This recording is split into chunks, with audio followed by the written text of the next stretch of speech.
ស្រូវនៅចាំទាំងអង្គ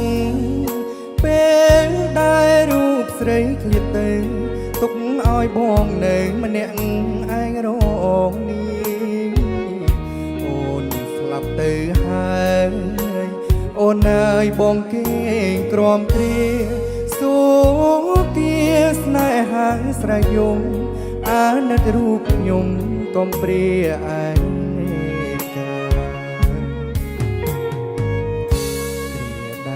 កន្លងបងចាំឥតភ្លេចស្នេហានៅមានជានិច្ចយើងទាំងពីរនាក់ឥតមានប្រែឆាបងត្រកងបីរយំសែនអនិច្ចាម្លប់ជ្រៃលើខ្ទមស្នេហាបងប្រាថ្នាសូមជួបគ្រប់ជាតិ